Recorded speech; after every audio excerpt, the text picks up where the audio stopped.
look, the inflation is still too high, but it's not high enough to perhaps trigger a rate rise next week from the RBA. Let's go live now to the Environment Minister, Tanya Plibersek. She joins us live now. We haven't seen you for a while on the program. Welcome back. Tanya, first of all, I mean, thanks. It's a good sign yesterday. It was a good call. Perhaps rates aren't going to go up next week, but people are still feeling the pinch, aren't they?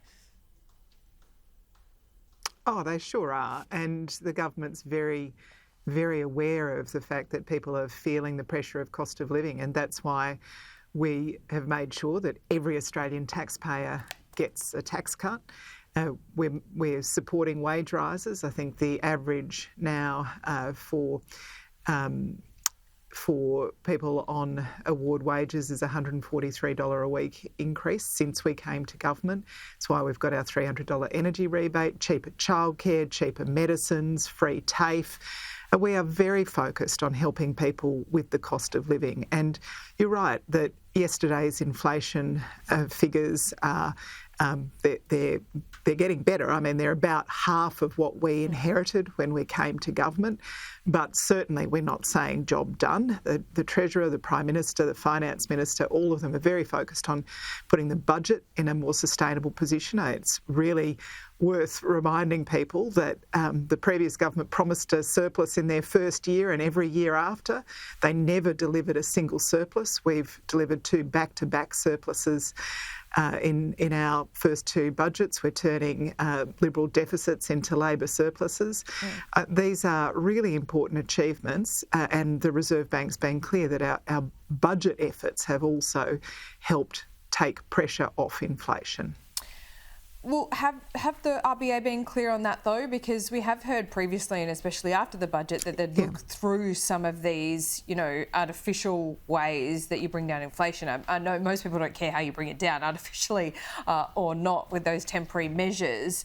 But there is commentary and some comments from the RBA that says perhaps the government does need to do more. Is that on the cards here?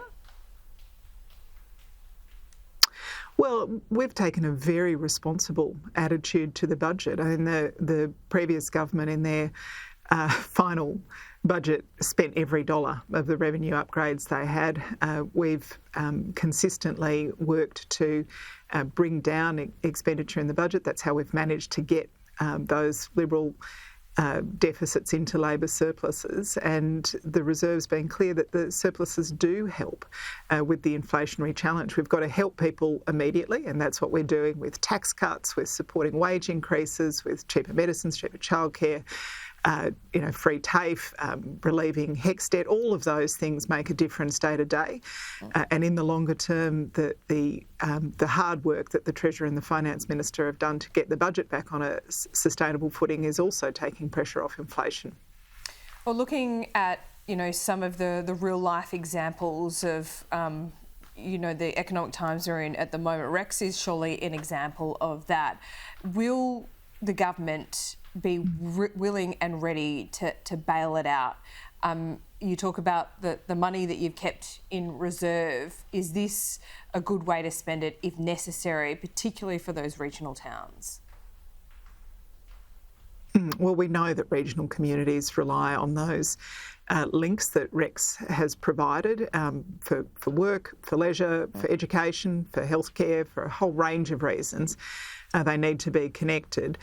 We're very well aware of the important role that regional airlines play. The Prime Minister and the Transport Minister have both been very clear that nothing's off the table here. I think the one thing that we have been cautious of is that the previous government gave hundreds of millions of dollars to Qantas and other companies during COVID with no strings attached. And we saw Qantas receive enormous taxpayer subsidies and then go on to sack a large proportion of its workforce. We want to make sure that whatever steps we take with Rex are good for the travelling public, but also protect taxpayers' investments. Is part of the thinking here as well, Minister, that if Rex does not survive, it makes Qantas more dominant and therefore less competition, particularly on those regional routes? Is that something you're acutely concerned about? Well, absolutely. And it's not just that those concerns are not just come to light in the last few days. The Transport Minister, Catherine King, is working on an aviation white paper. That work was already very extensive before we heard of the Rex collapse. And one of the issues in that aviation white paper is how we ensure that there is competition in domestic aviation, and it does look at issues like the slot management systems. I mean, the previous government was warned well, that's the question, again and the opposition has been about talking slot about management. this. So Catherine King's got this white paper, but she hasn't They're really talking done about anything it now. about slot. But they haven't really. But she hasn't done anything about slot management either. And now Rex is in this situation. Perhaps if she did, Rex wouldn't be in this situation. Yeah, well, in February, the Transport Minister had said that we're bringing legislation to the Parliament that will deal with this very complex issue of how to better manage the slots that are available for takeoffs and landing at our airports. This is something that has.